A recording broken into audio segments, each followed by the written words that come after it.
Hi everyone, my name is Ameek, and today we're going to have a very special live with Sukhjeen Kaur, who is from the UK, so across the pond, and we will be talking about chronic illness, as well as just some stuff that we actually covered in our podcast. So I will wait for her to join the live, and then we can have a really awesome discussion on chronic illness as well as just the healthcare system in the UK. So I will wait for her. But in the meantime, make sure to go check out our podcast. We have it released on Spotify, Apple Music, not Apple Music, sorry, Apple Podcasts, and also just Anchor, Google Podcasts, Pocket Casts, literally everywhere. So make sure to go check out the podcast, especially our last one about chronic illness. And this is part one of two with Sukhjeen. But we'll wait for her to join. Request.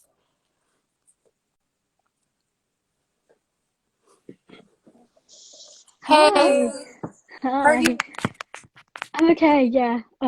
Really cold at the moment, so I'm like covered myself with a blanket to keep myself warm. But yeah, it feels weird saying that in June, but it is cold. That's so interesting. Is it like the UK weather right now, or is it just like your place? Yeah, this is pretty normal for us, I think. We had like a short little bit of a heat wave for like a couple of weeks, and our Mhm. heat wave is probably just the American warm. Oh, But really? yeah, but Lucky. yeah, and now it's just got to like the very cold, breezy, rainy kind of weather now. It's not the best. Oh, I like rainy weather. Unpopular opinion, but I prefer that over heat wave. It's fine, but you know when the weather's like on and off and it just doesn't stay still, it really impacts my joints as well. And Right? that's the whole reason why I just hate UK weather. I hated it before, but like even more now. Yeah. Oh, I didn't even know that. That's so interesting as well. But yeah, thank you for being on our live today. And so the first question is just like, can you just introduce yourself? Chronically Brown's an amazing page. So yeah, what got you to start it and all of that?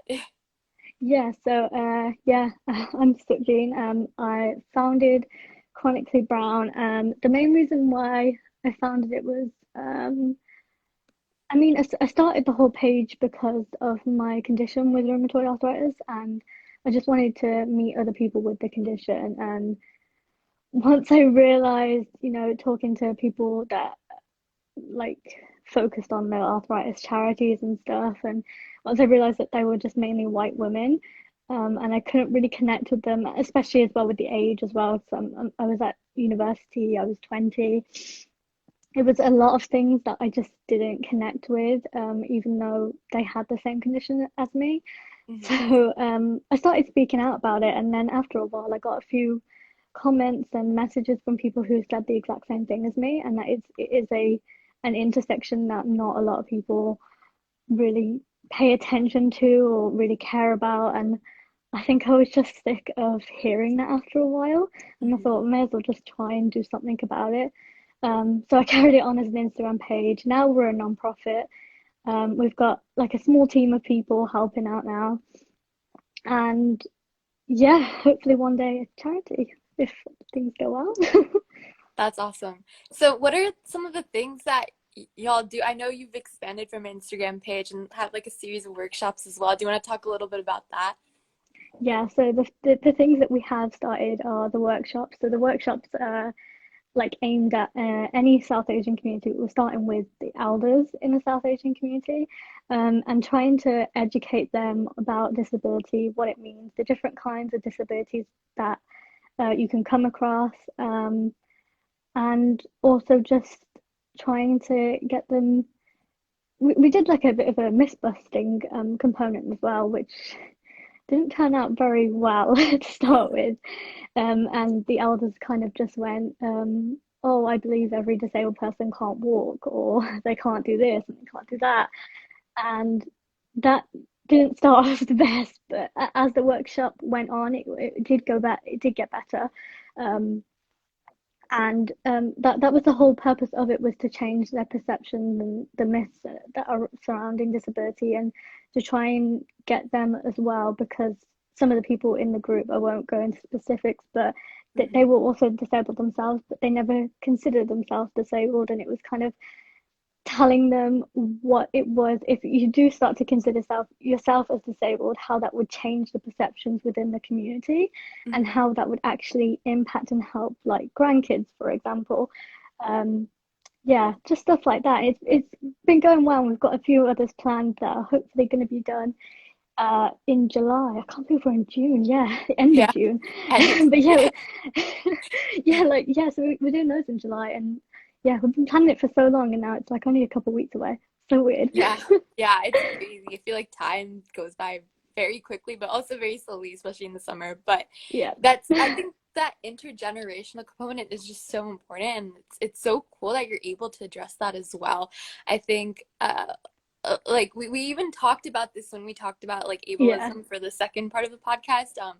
And like a lot of it just stemmed from that intergenerational like standpoint, right? And like I think myth busting is such a cool component to add, and like Yeah. I'm sure like after time and after they hear it a lot more, like that myth busting, it might be more accepted in a sense. I'm not exactly sure like what exactly the myths were, but I think it's so cool that you're able to do that. I think that's it's It really it's it one did turn getting out. people.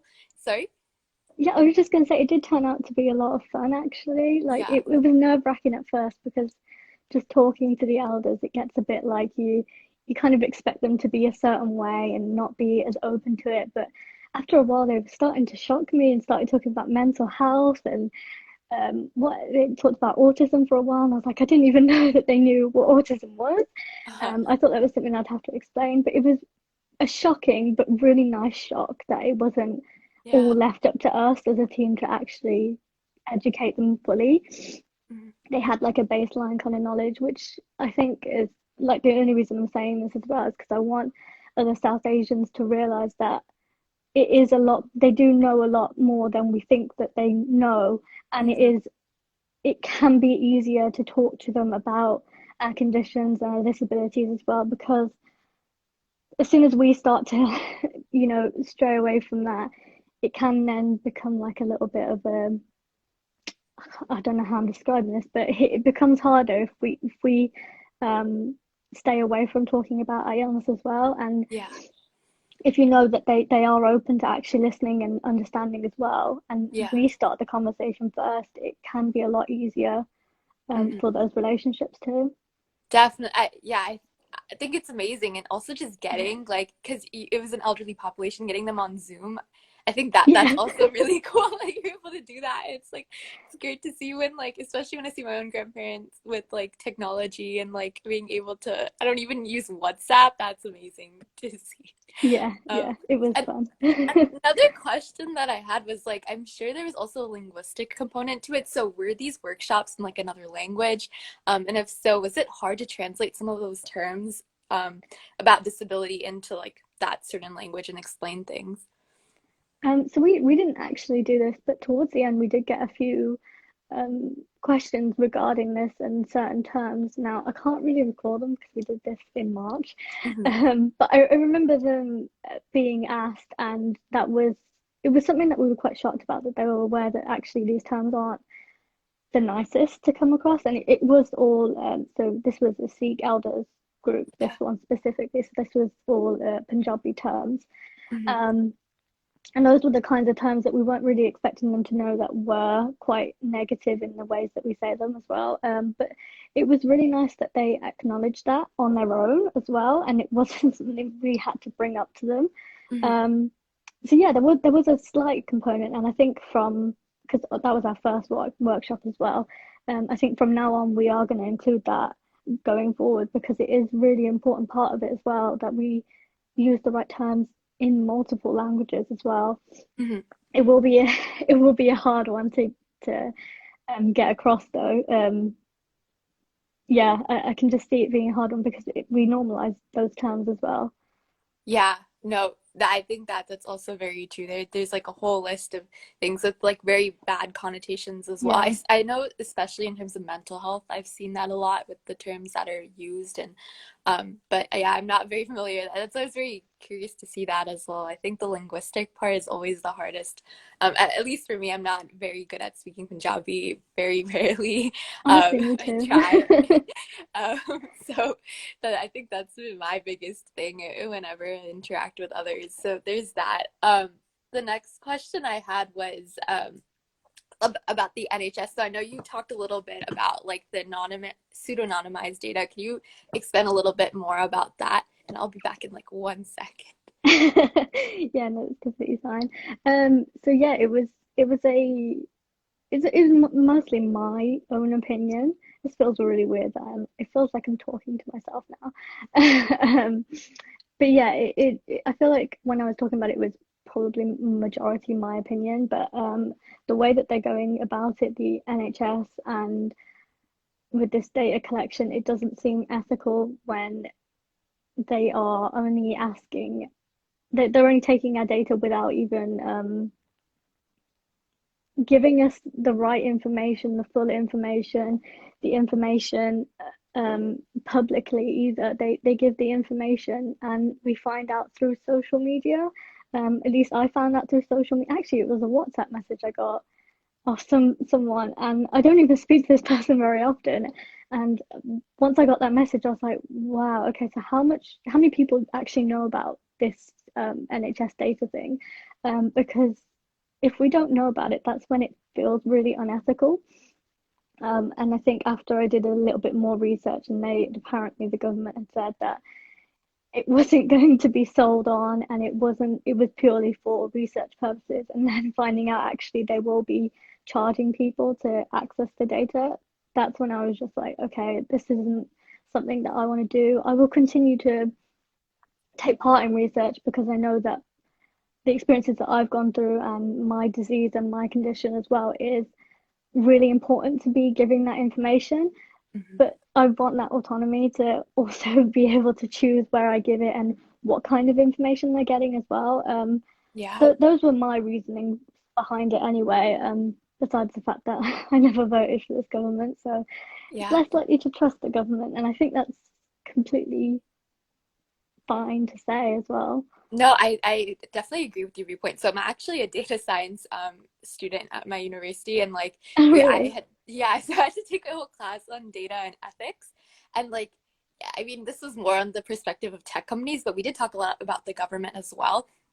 The US one though, and like, and also India's, which is very random, but like I think that like it's definitely like, especially if they can profit off your data, there's a lot of harm Yeah, that could be done with it, in the sense that like a lot of the information that you might not really want people to know, like especially because it's pseudo anonymized, like that's actually kind of a red flag. That's not yeah, completely anonymized at all, and it's not data that you really want out there a lot of the times. And I think it's amazing that, and I know I also read this on your like stories as well, that you're able yeah, to like give your data to actual research. I think that's amazing that you're able to do that, because something that's been reiterated with like looking at research that exists on South Asian communities for any sort of, for anything literally, from breast cancer, mental health, chronic illness, all of that, like yeah, there's not enough South Asian data.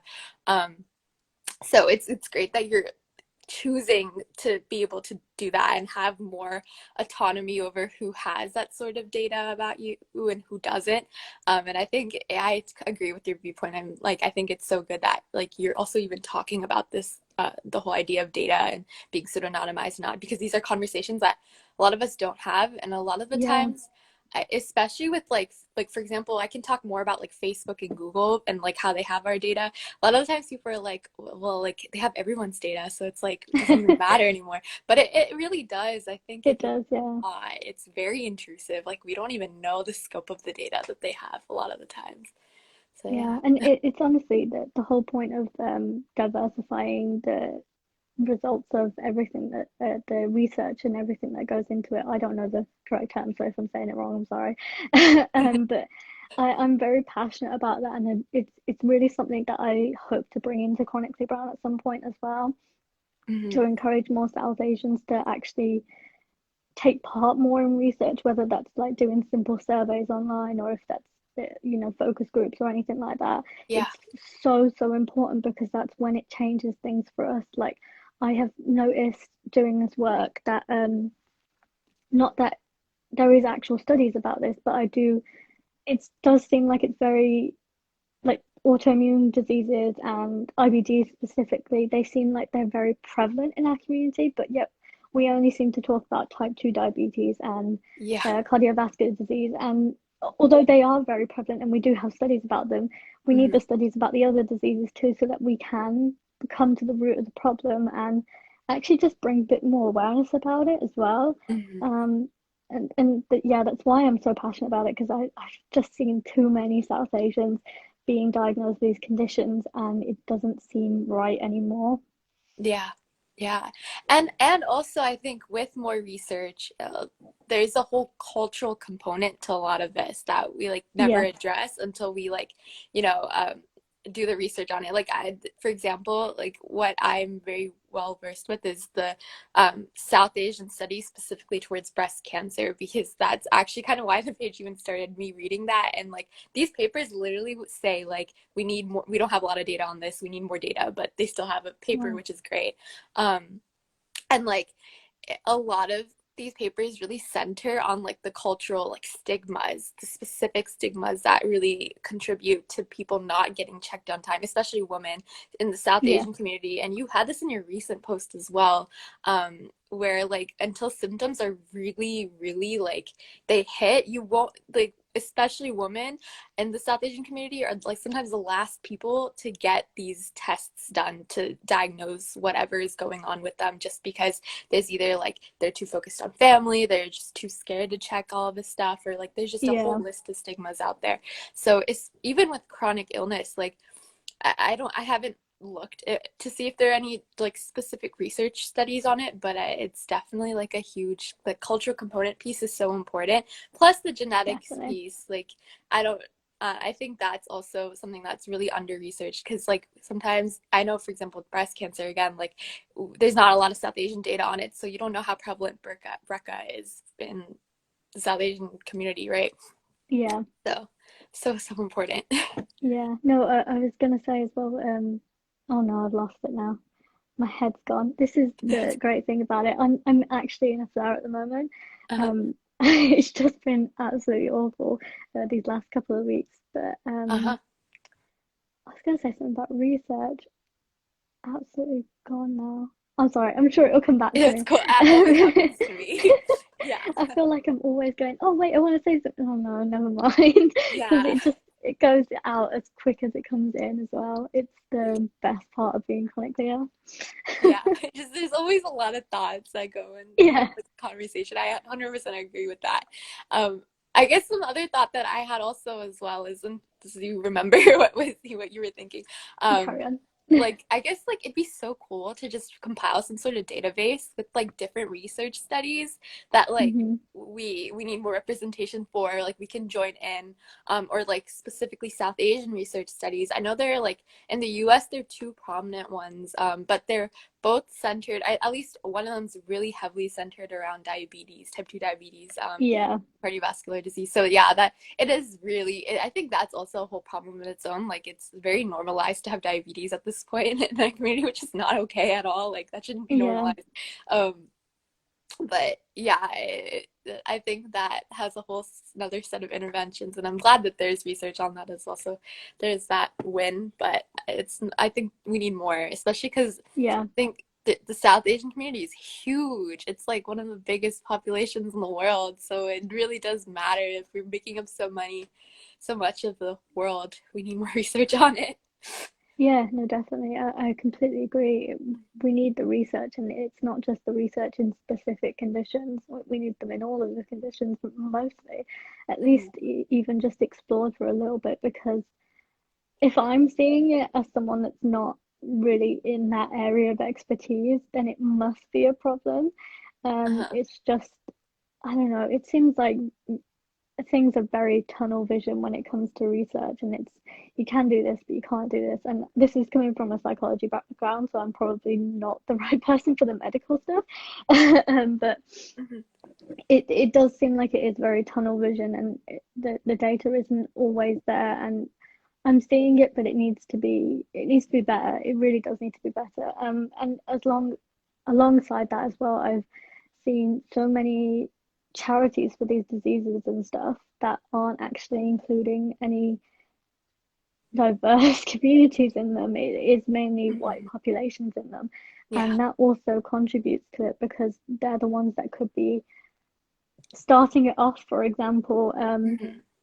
And if they had that there in place, it would help. And that's a two-way street as well. It's up to the charities to, go to the right communities, but also for us to be willing to take part in them as well. So yeah, Hmm. it's not bagging on anyone. I just mean like we really do need to start to work together so that we can make this research a lot better.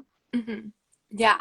No, yeah, you're totally right in what you're saying about the charities. Even over here, like when you see a predominant like Caucasian population, for example, on all the infographics and stuff, you'll Yeah. never think like, oh, this applies to me at all. Like breast cancer again, like the Yeah. main thing I see with those graphics is just like white woman, like maybe sometimes a black lady, who knows, never an Indian person, at least from the graphics I've seen. And like, but it's still like tons of South Asian women get breast cancer, and I think because of that you don't think, oh, this is a problem that can happen to me at somewhere, this is something that can affect my family, but it can be. And I think diversifying that is so important. And like another example is like a charity that I really worked with like back in my school days was like, I don't know if this is in the UK, but I don't think it is, but it's the March of Dimes. And it has to do with premature birth and like Oh, babies and maternal health and all of that. And right. like that one again, like not diverse, like on whatever infographics, whatever they release, Hmm. the ads that they have. But then there was like a whole thing on like for like African American women, like they have like way more like premature births, or like the statistic is like crazy high for that population. And after that statistic came out, then they started to diversify it a little bit more. So Yeah. if that statistic wasn't there, I'm not sure if they would have marketed towards that community more. So again, back to the importance of Yeah. research. So it really changes things on how we perceive populations and how we should like really gear whatever we're doing towards them. But I like when you see someone who looks like you on an ad or anything like that, then it really does make the hugest difference. And we It see this in does. pop culture too. Yeah. It does. It's the same way I started Chronically Brown. It was meeting other South Asian people that had chronic illnesses that really did it for me. And I was like, I want to continue helping them, but also I want to continue seeing myself in them as well. Hmm. And it's it's helped me as much as I feel like it's helped other people as well. And I remember what I was going to say earlier as well, so Hmm. I'm going to just sprinkle this in. Hmm. Um, but the whole cultural barriers that we have when we go to see the doctors, or if we have certain symptoms and stuff as well. I've been guilty of doing the exact same thing. It was the whole reason why it took me so long to see a doctor in the first place. I think it took me about, and this was quite severe symptoms where I couldn't Hmm. move, to the point like that's when I went to go see a doctor. I think it took me like a month and a half from symptoms starting, and Hmm. yeah, again, like the only reason I ended up going to see a GP was because my hands were just absolutely stuck and I couldn't use them for anything. And being a university student, that was hard. Hmm. um, and that's the kind of reason why I don't want other South Asians to be dealing with this kind of thing, because it's really traumatic to having to go through all of those symptoms and then have a harsher treatment because Yeah. of it, because they need extra help. Hmm. And also the whole point of us minimizing our symptoms is because we don't want to worry anyone. Well, Hmm. actually, if they get so bad because we haven't seen a doctor, or because we haven't had the treatment that we desperately need at the start, then we are going to get that attention and that kind of worry from people as well. Hmm. And avoiding it in the first place would have helped more than you just, going for it and just forgetting about it. And yeah, That was just the one thing I really wanted to say because it was such an important part, and I've seen it not just in myself, but I've seen it in so many of my family members as well, and it's Yeah, not ended in the best way for them. right. Yeah, and I just don't want it to continue to happen either. Yeah. Yeah, definitely. And you're right in that that's like it was in the same papers I was reading, like South Asian women specifically are like sometimes the last people to get the necessary tests, seek like any sort of professional help on any sort of ailment. And I think it really goes to show like we need to we need to have more like awareness on like Yeah, symptoms and more encouragement to go see like a GP more often or any whatever doctor you see or like anything. We really definitely need that. And another thing that's in the comments as well is just communication can be a barrier for older people. And we did talk about this a yeah, little bit earlier when I was asking you about the workshops as well, but I definitely think like yeah. linguistically, like getting linguistically concordant care is so important. With that, it's like a buzzword I just threw out there, but that means like finding doctors or even nurses or anyone like who speaks your language, I think makes such a huge difference in the sense that like there's nothing lost in communication when there's an interpreter or third person, like you might not feel as comfortable speaking directly, I guess, to the patients as well. But I think that that probably does make such a huge difference. Like you probably feel more at ease when you're able to speak in whatever like language or just Yeah, culturally, like if you have someone who relates to whatever, it's easier to explain things, I think, too, when you have a doctor who really relates with your background. 100%. And I think that's half the reason why we get so much misinformation because the only places that elders are going to be looking for information is in their first language or the specific language they are most confident in. Hmm. And that's when misinformation carries on because those kind of places that they're looking for those languages aren't always the most trustworthy. Yeah. Um, and it's something that we've noticed at Chronically Brown, and we're trying to work on this as well. It's going to take a while, but Yeah. we we want to make sure that the resources are accurate, correct, and also in those languages so that there is less of this as well. Hmm. Um, because as soon as we start to work on this, it will become hopefully better and hopefully easier not only for the patient themselves, but also the medical professional that's trying to help that may Yeah. not be able to communicate in that way too. Yeah, yeah, I think there's like such a huge need for like at least like a list of common terms with like Yeah, accurate translations. Like I was looking at this ovarian cancer infographic and it had a list of symptoms to explain to people like what to look out for. And it was translated in so many different languages. So I opened up the Punjabi one because I guess I could read that a little bit. But the words that yeah, they use are like so obscure. Like the word for ovary, no one uses that word. And it became a sort of meme because I was like trying to explain it, or my mom was explaining that word to me, and like the, like they'll just shoot it through Google Translate, and Google Translate isn't the best, especially with like yeah, the over 200 South Asian languages that exist, right? Like I'm yeah, sure there's a lot of fault when it comes to these translating. So it's so important to get someone who natively speaks the language to look this over and like have that list of terms ready. And I'm sure exactly. interpreters have that, but like I guess some internet resources very much in need. Yeah. 100%, yeah. Yeah. We just need more of that, and hopefully, if we can tackle, I feel like the root of the problem with our elders in the community, then it will just consistently get better through the generations. At least that's what I feel like would help, because I've noticed most of the misinformation and the kind of all that kind of stuff. It does come from our elders, and they're quite good. I mean, this is Yeah. probably a generalization, but they can be quite stubborn about it as Yeah. well. And almost you can't say anything because it's almost like you're talking back. And Yeah. I hate saying that, but it is generally what we do experience, and those are the things that will continue to carry the misinformation and all that kind of stuff as well. And once we start to tackle that, maybe in a slightly different way, it can help, hopefully. Anyway, I'm hoping it will help. Yeah. Yeah. Yeah. And it's elders, and I think the other thing is WhatsApp forwards. Both are not Yes, horrible. Yeah. I Oh, was thinking YouTube mainly, but actually oh, WhatsApp is just as bad. yeah, yeah, yeah. Yeah, It's crazy. Like something that might just be in like one of those short WhatsApp forwards I'll see. Like they'll just have like very like in Hindi or Punjabi, like they'll have like the prints and like it just looks very legit because I guess it's yeah, easy to understand in that language as well. But it can be like yeah, the most false. Like for example, vaccine misinformation was huge because of that. Um, yeah. and like Such a true point. yeah, that like people think like the side effects are horrible, but like those side effects, I'm not sure what those WhatsApp words say, but like I see like people even in my own family won't get the vaccine just because they're like, oh, side effects, which is so bad because it's like so worth it to get that vaccine over any sort of side The effect. side effects are so much better than having COVID itself and the Exactly. risk of COVID as well. Yeah.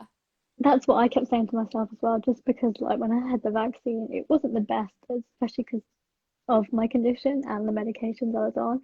Yeah. It flared up so much, and I was Oh, worried that it would continue the flare as well, and I'll just have continual joint pain instead of just like a few days or so yeah. after the vaccine. But it did disappear, but I was worried about that. But I did have to like kind of take myself back and think actually Hmm. being high risk to COVID and then getting COVID would be so much worse than me having joint pain that I technically have all the time. Yeah. So that's just the way I had to think about it as well. And I really hope more South Asians are starting to think about it in that way too, Yeah. because it's just not worth it. It's really not worth it. Yeah. 100%. That's such a important point to emphasize like vaccine over anything because I my side effects were probably not nothing close to yours but I really was very out of it, very delirious, so like crying like crazy. It was horrible, but after that one day like it was done. Like after that Yeah, painful time, like now I just feel not immune but I feel pretty good, like I can go to places. But yeah. You, yeah. you do feel a bit more confident once you've had it a bit. I'm not completely there, but I feel like I can see people a bit more as well. Hmm. Yeah, exactly. And Yeah, there's just some really cool comments as well. Just like go I'm ahead. gonna read them out loud real quick. But like we need to research health beliefs and behaviors in our community, which 1,000% agree with. And openly Definitely. discuss the notion of fatalism, I'm pronouncing that right, and illness for South Asians. And then I Yeah. wonder if whether the elders would still understand the exact terms when translated. Um, like the translated terms they may need to translate into something more meaningful to as they're probably used to basic terminology, which is also a very good point. Yeah. Yeah. Wow. This is so insightful. This is amazing. Yeah. Um, yeah, it's another thing as well with health. We talk about health so much, but I feel like taboo topics, there's quite a few of them, but also the taboo topics of death as well, Uh-huh. and how we just kind of pretend it's not a thing. Mm-hmm. It's quite concerning to me just because it will become a point for all of us, but we Mm-hmm. do need to start having an open conversation about it as well because it does impact everything we do when we go through we lose a loved one and we grieve, Yeah. and that kind of in my head as well, that kind of information of grieving and stress and everything that you're going through can increase a health condition, Mm-hmm. as well as looking after our mental health as well. We need to start talking more about that openly again, because stress and anxiety, depression Yeah. increases inflammation, and that's half the reason why, like how I said before, we need to be discussing, not discussing, researching more about autoimmune conditions, because it is about inflammation markers, and Mm-hmm. it just makes sense that inflammation markers are higher for South Asian communities because we don't talk about mental health, and we Mm-hmm. don't talk about the grieving process and how we just leave it to when we do lose a loved one. Mm-hmm. I'm really sorry if this is like triggering. I just realized that this is probably not the best conversation right now, Oh, but it is a taboo topic, and if we do need to start talking about them openly, because it does have add-on effects, and it won't be the easiest thing to handle once you've got another issue on top of that, such as a health condition. right.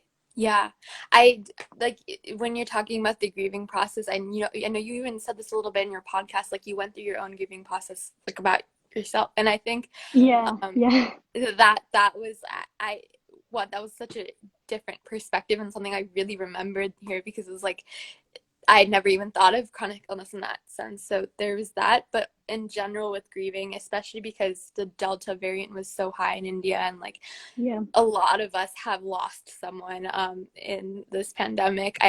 We need to definitely talk a lot more about death. And like our podcast episode after yours, incidentally, was with a palliative care physician, which is end of life.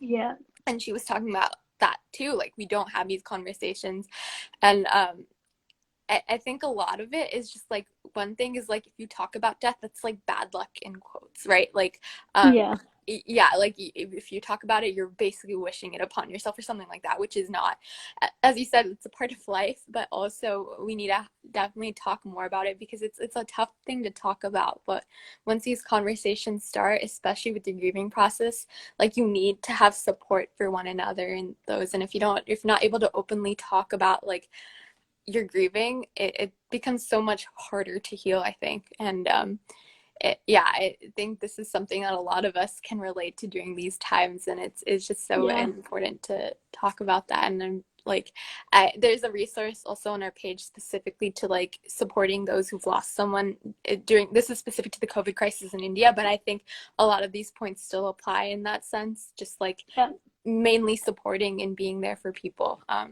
That's like the biggest thing. And yeah.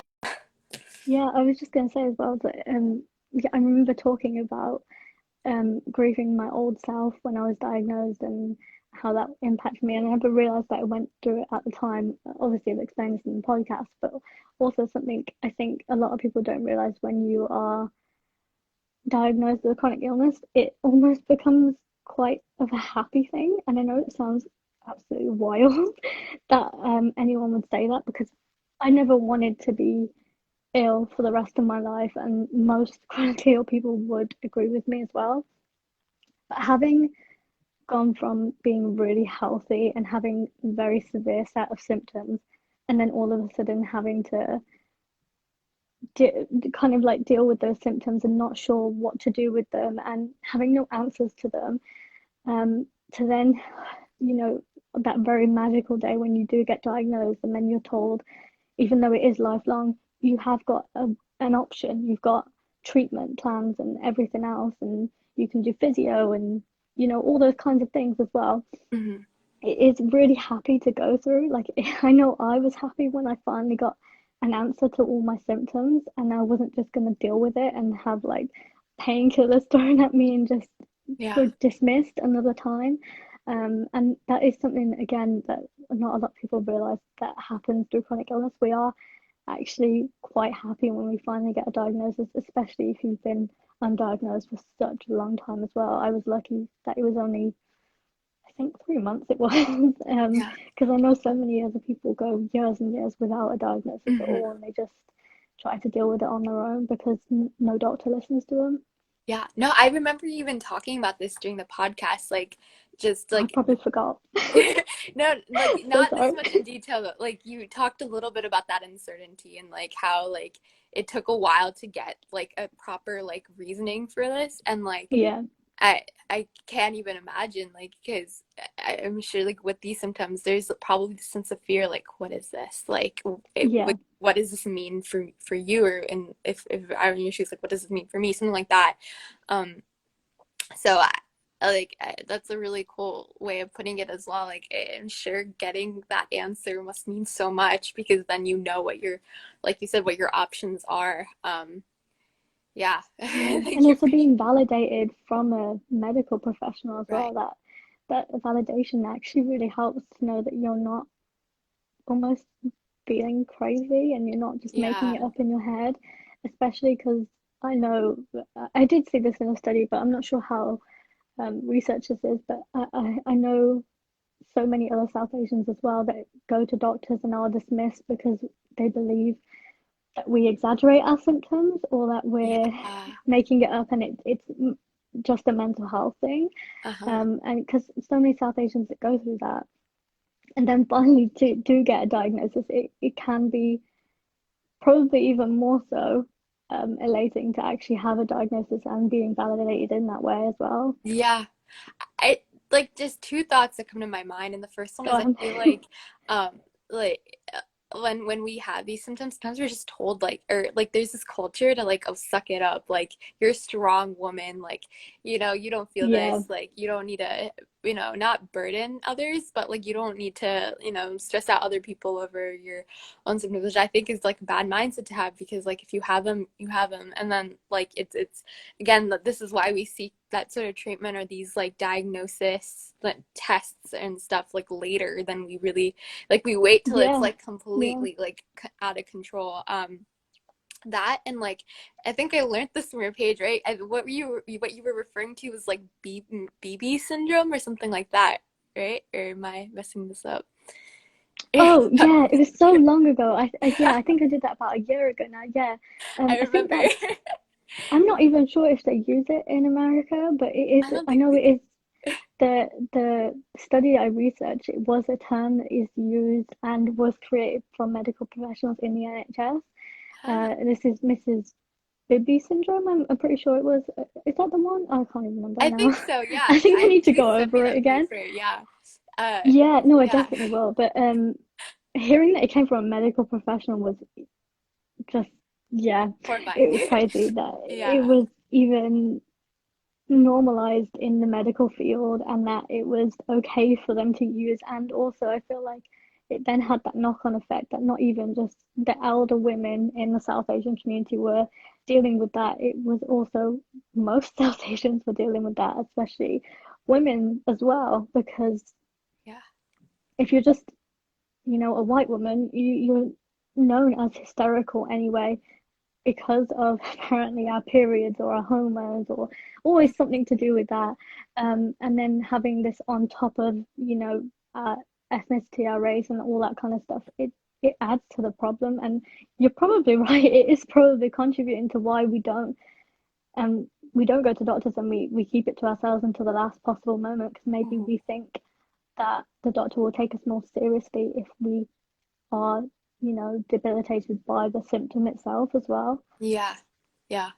I don't even know if this relates, but like I went to like two other thoughts are in my mind, but I remember like I went Sorry. to India and like I had like the worst. Like it got so, I don't know what it was, but it got so bad that I was at the Gurdwara and like we had to stand up and like for like Ardas for that part. And then Hmm. I all of a sudden everything was black and like I like had to run out in the middle, which is like very odd to do, right? Because everyone's like standing still and like I Yeah, fainted. And I went to the doctor, right? And then his response was like, like you can be stronger than this. Like I was like, I need medication, and I got like that sort of response, and I was like, okay, like I just fainted, but okay, like, and I felt wow. bad in that moment because it's like, yeah, I should be stronger. Like, why did I faint? Like, how? That's not my fault. I fainted. It probably like Yeah, ate something, right? But like that was traumatic because that's never happened to me before. And then the second thing is what you're saying, right? I don't know if this is, I'm sure this is like a global thing, but there's this term called cultural competency, and like doctors hmm, and like medical professionals are trained to like have cultural competency in the sense like they're supposed to know different things about different cultures and like how like that might right. contribute to whatever like like how a cultural thing might contribute to a way that someone's being treated, like oh like some people are traditional in some sense so they might not want this sort of surgery or something like that, but it's been proven that like that sort of curriculum can be racist at points. Like one thing, something that's written in some textbooks as well, is like an African American male will report higher pain than they're actually feeling, which is like if someone's reporting that then and you've learned this like thing from your textbook, then you're gonna be like, oh, so he's not feeling real pain. Like you'll brush it off and it's like, Yeah. Mm. so that's like the way that that sort of curriculum, and I think the same thing applies for like this Miss Bibi syndrome as well. Like you need to be able to teach that in a way that's not Yeah. racist, and like it's as actually making like a difference. So cultural competency is now being canceled, and now it's more of like cultural humility is what you need when you're Okay. treating patients, and like that's a very obscure term, no one really uses it, and I just instantly learned it from like a class I was in, or people use it now. It's not as common as cultural competency still is. Yeah. But that's like a huge thing, and that needs to really change like the way all of this stuff is being taught. If you're going to teach people how to be more like competent in a sense to different cultures, you need to be more cognizant of how to do that in a way that's not, racist. Like, so, Yeah, no, it's yeah. completely true. I don't even know if that's something um that they do here. I have no idea because this is the first I'm hearing of it. But that's really good that I'll look into it. either somebody brought that to light or whatever happened. But I'm really glad that they've changed that because Yeah. yeah, that's just not okay. Right. Yeah. I learned that in like the most obscure class that I took at college, but it, so it's definitely like I don't think it's that prominent or like that the term cultural humility, but it's definitely really important. And like Yeah, I'd hope that they have this like on a global scale. I don't think it's just a US thing, but I'll definitely look into that. um, but yeah, that's like the yeah. hugest thing. But yeah, I think like we had such an amazing live, and I think this has been like It's honestly, I like covered a this is lot. the most favorite one that I've had so far. Um, but thank you so much for being on our live, and definitely check out the podcast that Sukhjeen and I taped. There's two parts to it, and the first part's up, and it's uh, on Sukhjeen's journey with chronic illness, with Chronically Brown. And we're just like talking about some really important topics, and like I learned so much from that taping. Even though we had to tape it twice, I still learned a lot from it. Yeah, My bad. I it accidentally was fun deleted. either way. I didn't mind it. It was nice to see you again. So, and again, Yeah, it's always nice to see you.